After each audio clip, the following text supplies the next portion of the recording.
Deuxième cas clinique qui est également un dossier court. Alors l'énoncé, une patiente de 80 ans aux antécédents de remplacement valvulaire aortique par une bioprothèse, donc très important, est adressée en USIC pour une dyspnée fébrile. On apprend qu'elle a été opérée il y a environ 5 ans d'une maladie valvulaire, le rétrécissement aortique serré, qui était symptomatique. Elle a une coronarographie préopératoire qui était normale. Les symptômes ont débuté il y a 3 jours avec une fièvre qui s'accompagne depuis peu donc d'une toux grasse avec des expectorations purulentes. Votre examen clinique montre des bruits du cœur réguliers, sans souffle, des crépitants bilatéraux, prédominants à la base droite tout de même, température à 38,5 degrés, une polypnée avec une fréquence respiratoire à 25 par minute. Première question, quel est le diagnostic le plus probable? Pour répondre, il faut 1 minute.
Donc là, il y a différentes manières de dire. Soit on répond, il s'agit d'un OAP sur une cardiopathie valvulaire dans un contexte fébrile.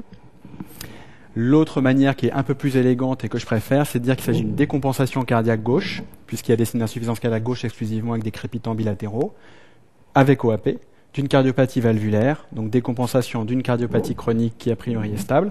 Ici, une cardiopathie valvulaire qui est un rétrécissement aortique opéré par bioprothèse. Et il faut toujours signaler le facteur déclenchant, le facteur décompensant, qui fait qu'on passe d'un état stable à un état instable, l'OAP. Donc ici, une pneumopathie communautaire, a priori de la base droite, puisqu'à l'examen, les crépitants sont localisés à la base droite. Quels sont les 2 diagnostics différentiels à éliminer chez cette patiente? Donc pour répondre à cette question, il faut également 5 minutes.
Le premier diagnostic différentiel devant une dyspnée fébrile avec crépitants bilatéraux est bien sûr celui d'infection pulmonaire a priori à germe atypique, donc qui en général se localise plus diffusément.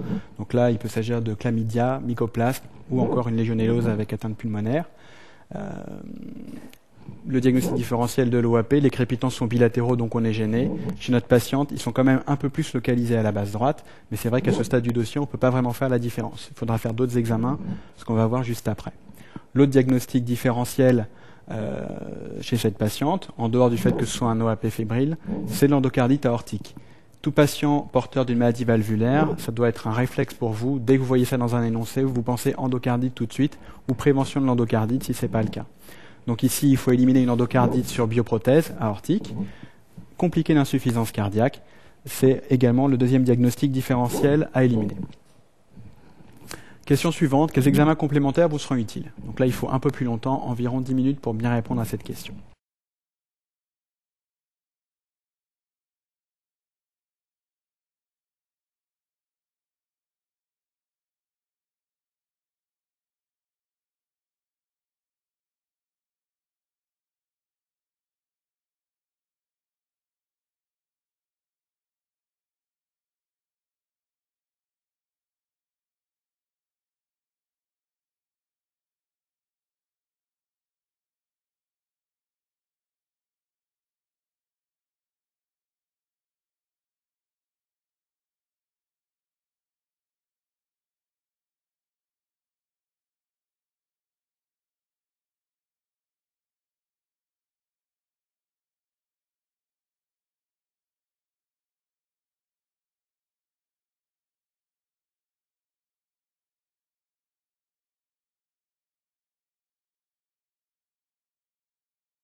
Quand on vous pose ce genre de questions, surtout le jour de l'examen, il faut vraiment ne pas mettre tout ce qui vous passe par la tête. Il faut structurer votre réponse. Vous commencez par exemple par l'examen biologique, en donnant des éléments. Pourquoi est-ce que vous faites ces examens? Il ne faut pas lancer comme ça des réponses à la volée.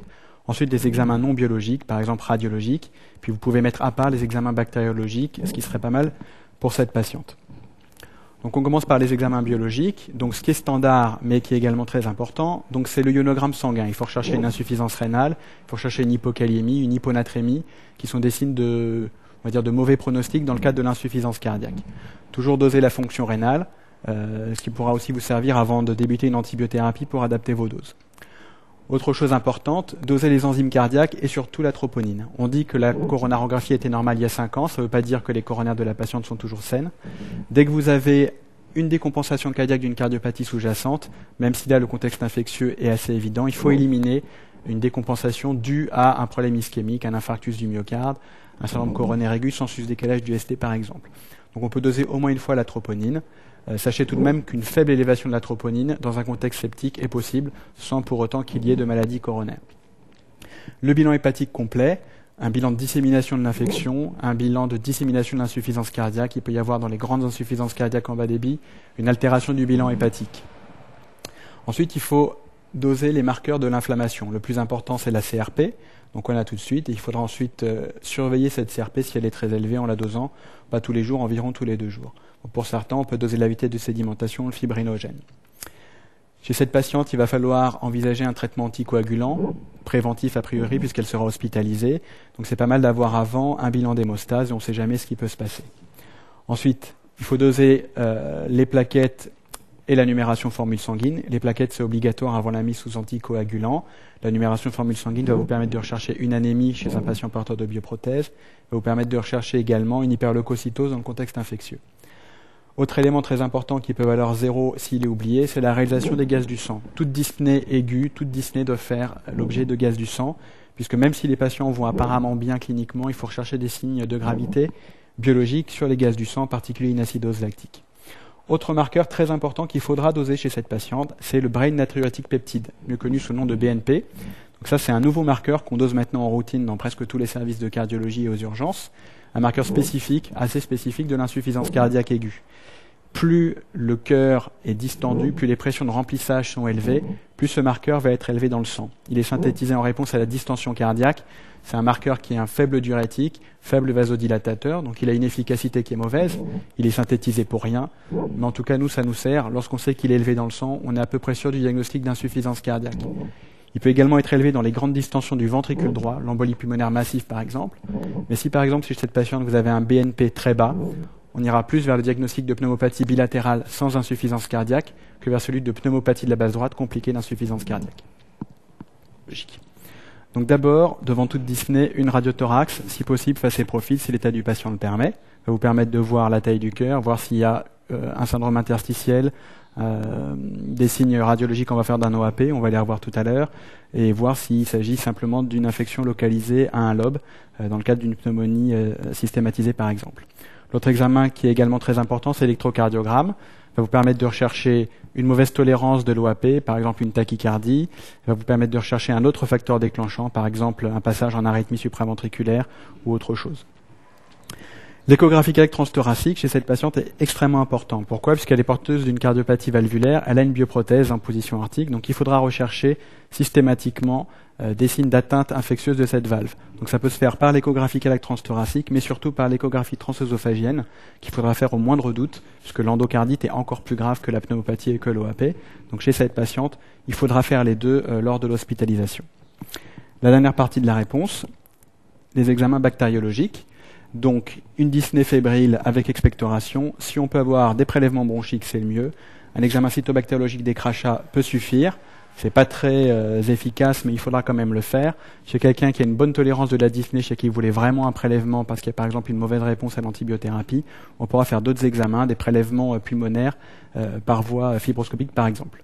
Pour le bilan de dissémination, un examen cytobactériologique des urines, mais surtout, il faudra faire, avant de débuter l'antibiothérapie, des prélèvements sanguins, des hémocultures. 3 hémocultures suffisent, séparées d'environ 1 heure, avant de débuter votre antibiothérapie.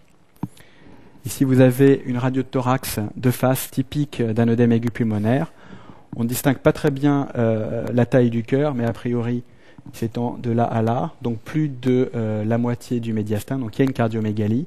Et vous pouvez donc distinguer le syndrome alvéolo-interstitiel bilatéral des opacités floconneuses en aile de papillon qui s'étendent du hile vers la périphérie, qui respectent un petit peu les sommets, avec le signe de bronchogramme aérien, puisqu'on distingue bien l'air qui passe dans les bronches au travers de ce syndrome interstitiel. Donc une radio typique d'œdème aigu pulmonaire qui pourrait très bien être celle de cette patiente.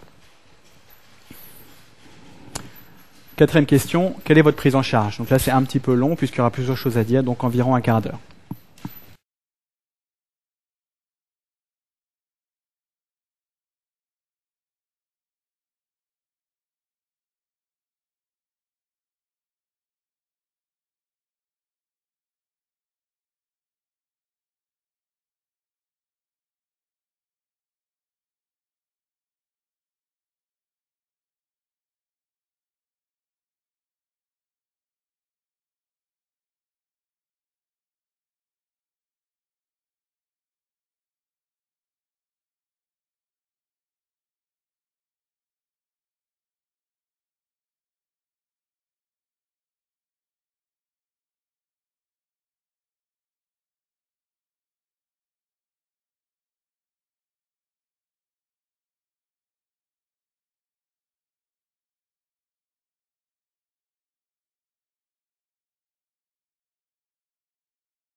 Lorsqu'on vous demande quelle est votre prise en charge, vous commencez toujours par dire si vous hospitalisez le patient ou si vous le traitez en ambulatoire. Ici, il y a une dyspnée fébrile, une patiente porteuse de prothèse, donc l'hospitalisation est obligatoire.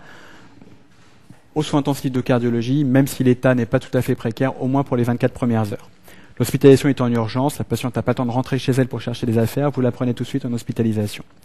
Alors d'abord les choses simples, dès que vous avez un patient hospitalisé en USIC, il est dans un lit, il est surveillé, donc il a un monitorage d'abord de la fréquence cardiaque, de l'électrocardiogramme, c'est le scope ECG, de la pression artérielle, il aura un brassard à tension qui va se gonfler à une fréquence que vous aurez prédéfinie.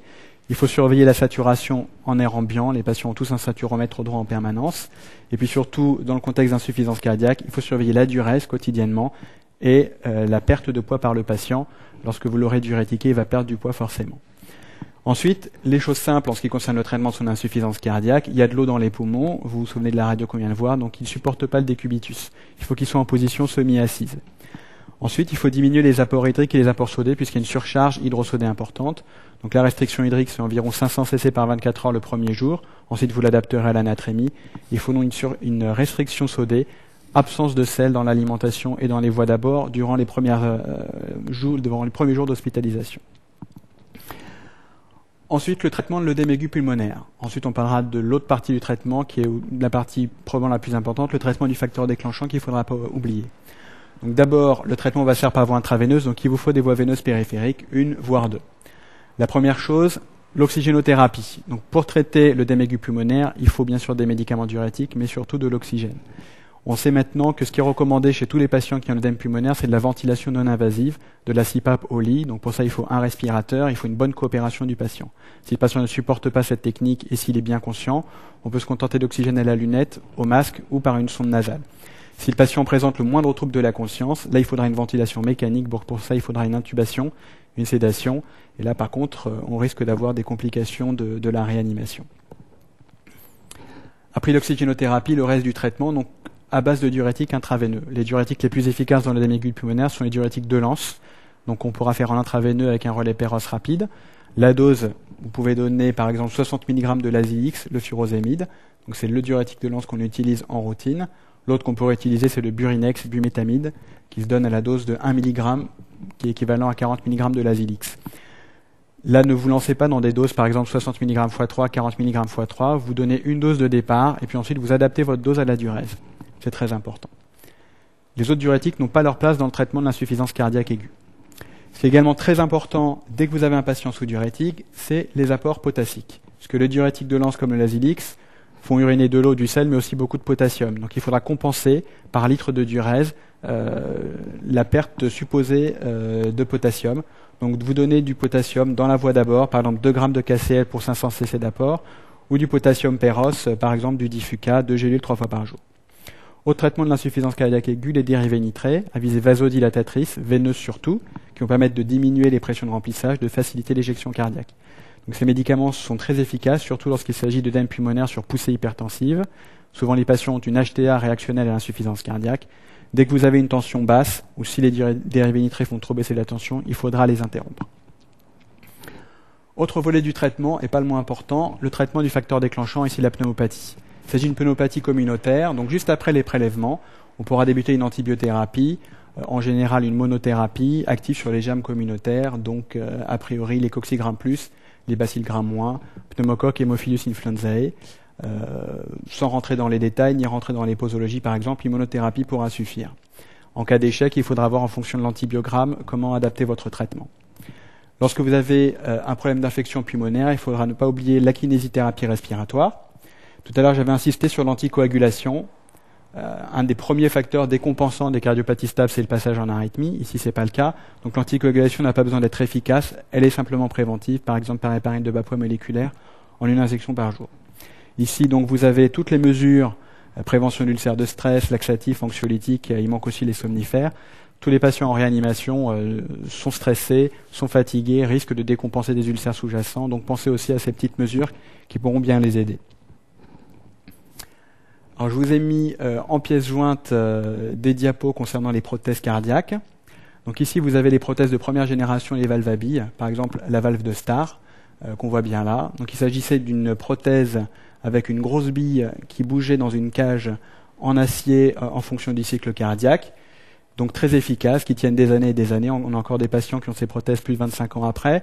Le problème, c'est qu'elles peuvent thromboser, donc il faut un traitement anticoagulant efficace le mieux suivi. Et il y a un gros risque infectieux. Donc par exemple, chez ces patients, lorsque vous avez de la fièvre, il faut tout de suite rechercher une endocardite. Actuellement, on utilise plus souvent des valves à disque ou des valves à double ailette, qui sont des valves de nouvelle génération qui nécessitent aussi une anticoagulation. L'autre type de prothèse cardiaque, c'est les bioprothèses. Donc ici, vous avez la bioprothèse de Carpentier-Edwards, qui est une bioprothèse à valve de tissu porcin qu'on fait poser chez les patients qui ont en général plus de 65 ans en position aortico-mitrale. Pas besoin d'anticoagulation efficace, mais risque infectieux également et risque de dégénérescence, une durée de vie d'environ 12-13 ans. Les autres prothèses non mécaniques, vous avez ici l'autogreffe de Ross. C'est une intervention qu'on réserve à certains patients seulement. Il s'agit de remplacer une valve aortique malade par la valve pulmonaire du patient et de remplacer la valve pulmonaire par une bioprothèse qui ne se thrombose pas. Ici, je vous ai mis une autre diapositive dont on reparlera également plus tard dans d'autres dossiers pour le suivi de l'anticoagulation chez des patients porteurs de prothèses. Pour les prothèses de première génération, donc la valve de Starr, vous voyez, il faut une anticoagulation très importante, un INR entre 3 et 4,5 chez un patient sinusal et en position aortique, un INR un peu plus important en cas d'arythmie supraventriculaire et en cas de position mitrale. Pour les nouvelles prothèses, les valves à ailette ou les valves à disque, donc vous voyez, l'INR cible est plutôt de 3 à 3,5, voire de 2,5 à 3 lorsqu'ils sont en position aortique pour un rythme sinusal. L'important, c'est de bien faire votre diagnostic. Lorsque vous avez un tableau d'insuffisance cardiaque, mettez bien qu'il s'agit d'une décompensation. D'accord ? On part toujours d'une cardiopathie stable. Vous aurez des éléments dans l'énoncé qui vont vous aider à voir quelle est cette cardiopathie. Ici, la patiente est porteuse d'une prothèse valvulaire. Donc, décompensation d'une cardiopathie valvulaire. Et lorsqu'il y a décompensation, il y a forcément un facteur décompensant. Les plus habituels sont les écarts de régime, les passages en arythmie, mais ça peut être aussi, comme le cas ici, une infection pulmonaire. Autre cas très important, lorsque vous avez un dossier avec un patient porteur de prothèse cardiaque, vous devez toujours penser à l'endocardite, à l'éliminer par une échographie transœsophagienne.